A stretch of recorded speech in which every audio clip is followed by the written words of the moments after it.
ये जो पाकिस्तान के बिना फीस के वकील बैठे हैं, हमारी सेना में जब कोई भी आतंकवादी को मारा जाता है तो ये खामोश रहते हैं, इनको दुख होता है, लेकिन जब हमारी सेना का कोई जवान मारा जाता है तब इन्हें कोई दुख नहीं होता। इस चीज पे हमें अफसोस है। जब आप पाकिस्तान की वकालत कर रहे थे तब हमने कुछ कहा?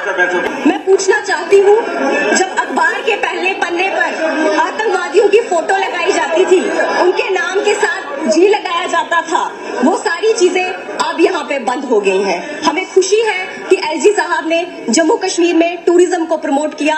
आज हम टेररिज्म की वजह से नहीं, टूरिज्म की वजह से जाने जाते हैं। यहाँ पे बैठे हुए सत्ता पक्ष के लोगों ने हमेशा कहा कि बातचीत होनी चाहिए, और बातचीत किससे होनी चाहिए? पाकिस्तान से।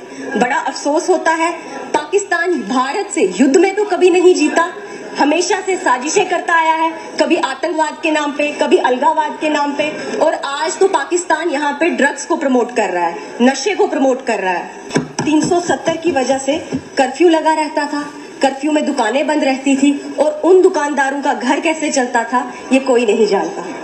उन दुकानदारों के लिए इंसाफ करने के लिए मोदी जी ने 370 को हटाया ताकि उनका घर चल सके।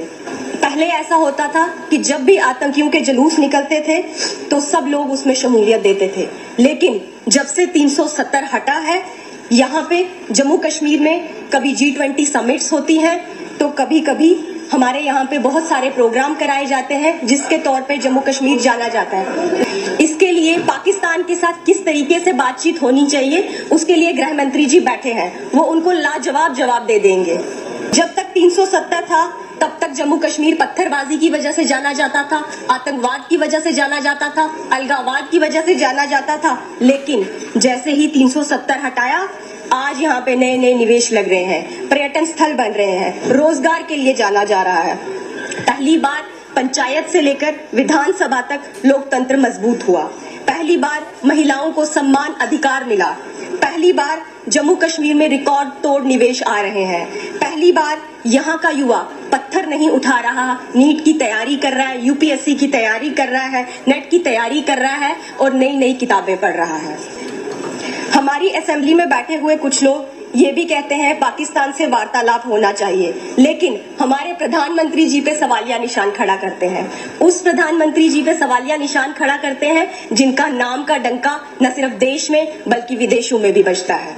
ये जो पाकिस्तान के बिना फीस के वकील बैठे हैं, हमारी सेना में जब कोई भी आतंकवादी को मारा जाता है तो ये खामोश रहते हैं, इनको दुख होता है, लेकिन जब हमारी सेना का कोई जवान मारा जाता है तब इन्हें कोई दुख नहीं होता। इस चीज पे हमें अफसोस है।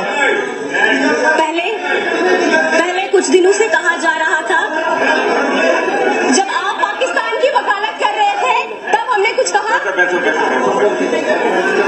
मैं पूछना चाहती हूँ, जब अखबार के पहले पन्ने पर आतंकवादियों की फोटो लगाई जाती थी, उनके नाम के साथ जी लगाया जाता था, वो सारी चीजें अब यहाँ पे बंद हो गई हैं। हमें खुशी है कि एलजी साहब ने जम्मू कश्मीर में टूरिज्म को प्रमोट किया। आज हम टेररिज्म की वजह से नहीं, टूरिज्म की वजह से जाने जाते हैं। हाँ, असेंबली में बैठे हुए जितने भी लोग हैं सबने यही कहा, 7 साल का हिसाब दीजिए, 7 साल का हिसाब दीजिए।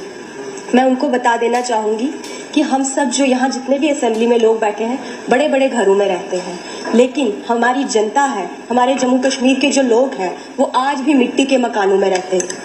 इन 7 सालों में प्रधानमंत्री जी ने 2.5 लाख लोगों को घर दिए प्रधानमंत्री आवास योजना के तहत।